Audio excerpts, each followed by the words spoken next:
What is up, guys? It's Dave with P&P, and today we're going to be learning the difference between a taper and a fade. And we've all been sitting in the barber chair, getting ready for a fresh cut. What's the first thing they ask? Do you want a fade or a taper?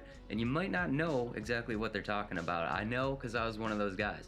Here's how you can tell real quick the difference between a fade and a taper, so the next time you sit down in that chair, you know exactly what you want. This is a taper, and what you're gonna notice with this is that the hair goes from short to long very gradually. And when you're gonna notice the taper in only two spots, right here in your sideburns and in your neckline. The rest is going to use your natural hairline.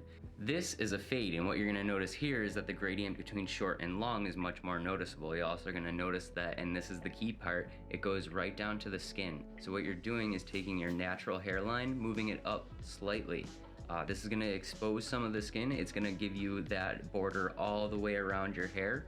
It's also going to be much more noticeable and change going from skin to the length. Both of these have pros and cons. The thing that you need to remember is how obvious do you want this change to be, meaning how noticeable do you want the gradient to look. Personally, I'm a fan of the fade. I like when it's much more noticeable in my cut.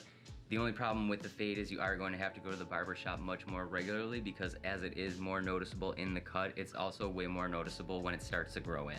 That is it. That's the difference between a taper and a fade. Regardless of what you pick, you use P&P. So we know your hair is going to be awesome either way. But now when your barber asks taper or fade, you can sit down and tell them what you want with confidence.